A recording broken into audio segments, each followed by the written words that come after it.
This story brought me to tears when I was just reading through it. So I may have to stop to have a sniffle or two, or maybe even to splash cold water on my face. So if you see the odd, not quite matching sitting position, you'll know what happened. It's a very touching story. And because the author of it gave his name here, I'm giving you the name. In others, they will be anonymous because that's how the writer sent them in. November the 4th, 2024, Chicago. And it's called Andrew's Coming by James Bennington. As a young boy growing up, we often had various characters over for the holidays. Someone sitting at table with us on Thanksgiving or Easter Sunday. Always there was something a bit off, wayward about them. A shade hung around wherever they were. They were all nice enough, and I think grateful for the opportunity of a meal under the broad guise of fellowship. I rarely understood the hurried details explained to my little brother and me shortly before their arrival. We were just told to accept the intrusion and be polite about it.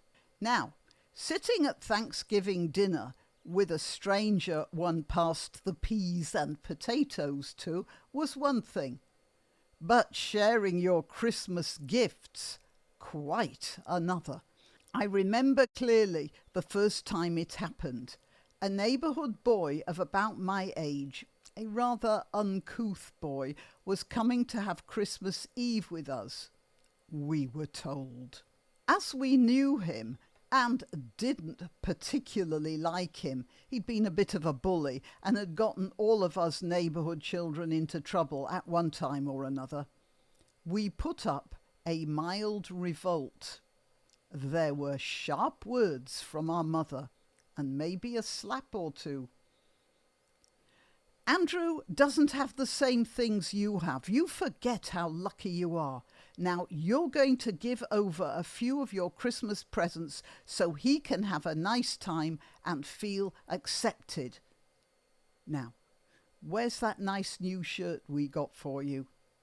She found the shirt, wrapped it up and, amid my subdued protests, looked under the tree for one of the toys I was to get.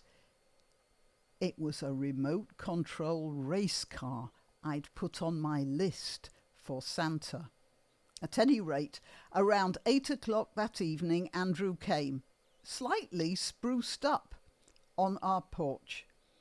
I answered the door and let him in. I followed orders and was polite, and reserved at first. But Andrew was now different. He was no longer a smart-mouthed bully or a liar and a thief, but rather charming, showing his best side. Our mother even whispered to me in a corner, "Maybe you're wrong about Andrew. He seems pretty nice to me." Although he always seemed a little dirty and smudged, tonight his hair was combed, his face scrubbed, and he had his best shoes and shirt on. There was a worn, clip-on brown tie, and he smelt of cheap cologne. His willingness to be included in our celebration soon loosened up my little brother and me, and we joined together as kids and ran round the house, laughed and played. Andrew answered all the right questions about school, good grades and the like from the adults. If anyone asked about his family or how he came to be with us on Christmas Eve, he said, "I live with my granny and she's not feeling well." This was true enough, as he was a classic bastard and his mother had deposited him at her elderly mother's house quite some time ago and promptly forgot about him. The old lady used to chase him around with a wooden spoon, yelling, never being quite fast enough to catch him. When that special hour came, the hour when the Christmas music gets to you, when the fireplace seems just right, the Christmas tree ornaments and lights twinkling, and the night and the world outside seems a peaceful thing, we began the opening of the presents. Andrew sat with a polite but hopeful look on his face and cheered us on when my little brother and I got something good. Then my mother took the new shirt all wrapped in holiday paper and said, "Oh, Andrew, here's something from our family to you. Merry Christmas." Andrew accepted the package and tore it open as we had and looked at the shirt. Much nicer than anything he had and just his size. "Thank you," was all he said. And he and I exchanged a look.